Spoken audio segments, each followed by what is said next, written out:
again your host, Mr. Deo Ilar, and this is OGH Talks. Diabetes is a chronic condition that affects how our body turns food into energy. About 422 million worldwide have diabetes, the majority of living in low and middle income countries, and 1.5 million deaths are directly attributed to diabetes each year. Over time, high blood sugar can cause serious health problems. Examples of that are heart diseases, stroke, blindness, and kidney disease. Every fourth week of July is considered as our Diabetes Awareness Week. And this year's theme is Diabetes Kaya Ibentis. We would like to welcome our very own consultant, our resident endocrinologist consultant, for this kind of diseases from Olivares General Hospital. Let us all welcome Dr. Leslie Daphne Kawaji. Magandang umaga po sa inyo, Doktora. Doktora Kawaji, ano po ba ang diabetes sa simpleng meaning or sa simple explanation? Okay, so ang diabetes po ay isang chronic or ibig sabihin lifelong health condition na nag-a-affect po kung paano natin gamitin ang energy natin sa katawan. So, usually po, everything that we eat, it becomes glucose when it is digested. And ang ating katawan uses the hormone insulin to use the glucose at papasukin ito sa cells ng ating katawan as energy. So, whether or not we have diabetes or normal ang ating blood sugar, our body uses insulin.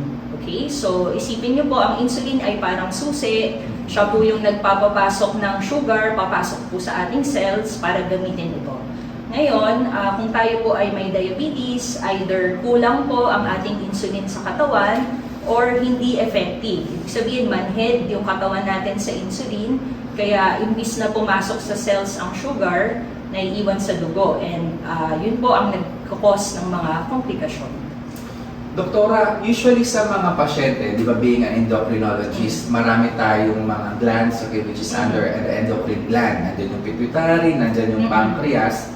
Ang diabetes ba ang isa sa mga endocrine problem na pinakamataas ang statistics or dami ng pasyente na nakikita niyo po sa araw-araw? Yes, so actually majority of the patients na nakikita po namin sa clinic, kahit po hindi nga endocrinologist, yung mga internal medicine specialist din po natin, madami po talaga ang may diabetes. So, sa atin po sa Pilipinas, because of our diet, yung lifestyle natin, and even yung ethnicity natin as Filipinos, tumataas po talaga ang risk natin to develop diabetes.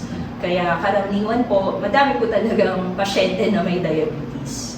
And actually, Doktora, sabi sa PSA or sa Philippine Statistics Authority report nila, na simula noong January to December 2021, ang diabetes ang panglima sa nangungunang cause ng death, or mortality sa ating bansa.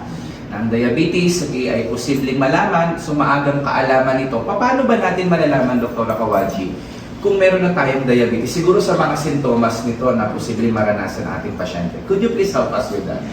So sa umpisa, maaaring wala pong sintomas ang pagkakaroon ng diabetes. Kaya marami pong pasyente ang nagugulat kapag sinabihan sila na meron na pala silang diabetes. So, pero habang tumatagal po, habang pataas ng pataas ang blood sugar, doon na po lumalabas yung mga nararamdaman, kagaya po ng pagkakaroon ng madalas na pag-ihi, laging uhaw, namamayat kahit hindi nagbabawas ng kinakain, lagi pong pagod or mabilis mapagod, and then kapag nagkaroon na po ng mga komplikasyon or affected na po ang ibang organ sa katawan, pwede pong mangyari is manlabo ang mata, yung iba po nagtutusok-tusok, yung may mga pakiramdam po ng pamamanhid sa dulo ng daliri or talampakan, and nagkakaroon po ng mabulang ihi.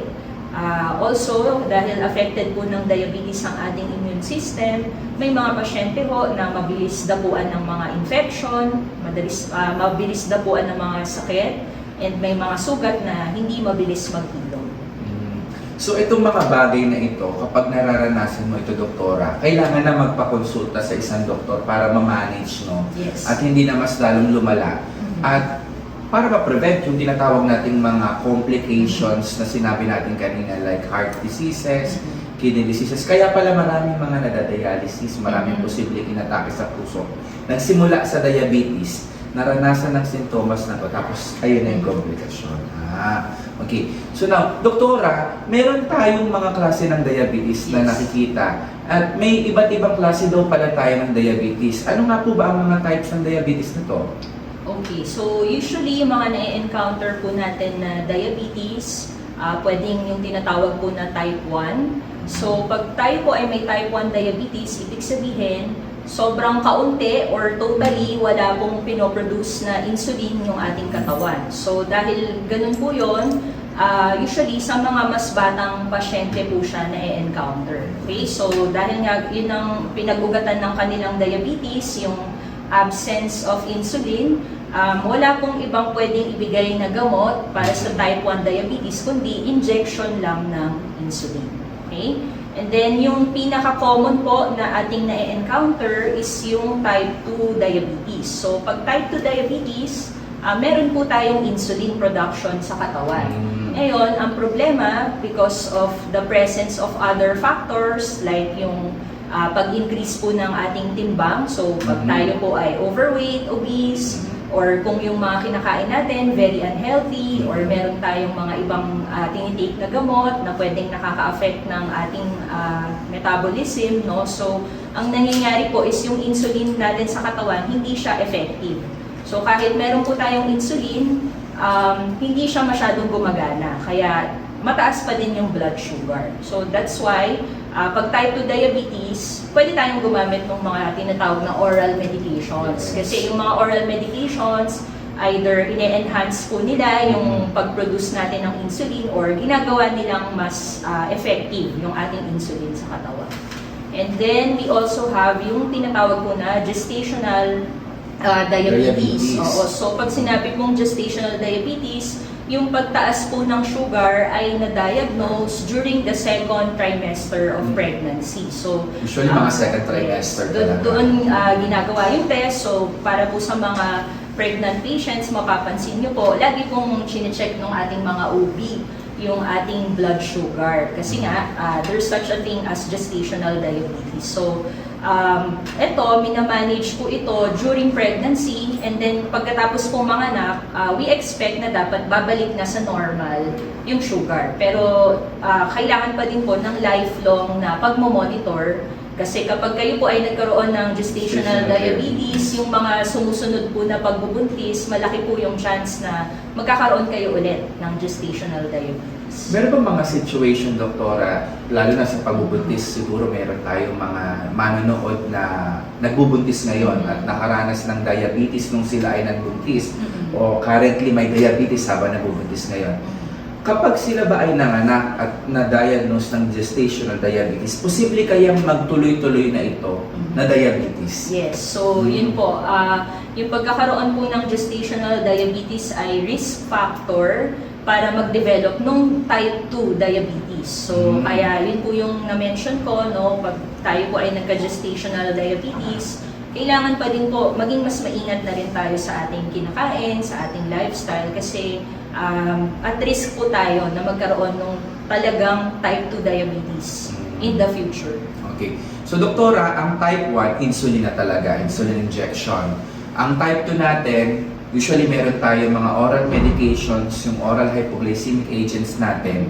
At posible daw bang ang mga type 2 ay mauwi rin sa insulin injection later in time kung hindi na gumagana ang kanilang mga oral medications at hindi naging compliant sa diet, exercise? Posible po kaya? Posible. So, maaari pong gumamit pa din tayo ng insulin, no? Kahit type 2 diabetes, lalo na kung sa umpisa pa lang ho ay mataas na nung na-discover yung sakit, no? Pero it doesn't mean na pag binigyan po kayo ng insulin is habang buhay niyo na po yun gagamitin. So case-to-case basis pa din, lalo na po kung na-improve po natin lahat-lahat, no? Yung blood sugar level, nakapaggawa po tayo ng lifestyle modification, na ayos ang ating diet. May mga pasyente po na natatanggal din naman eventually yung insulin at namamanage po natin with just oral medications. Wow.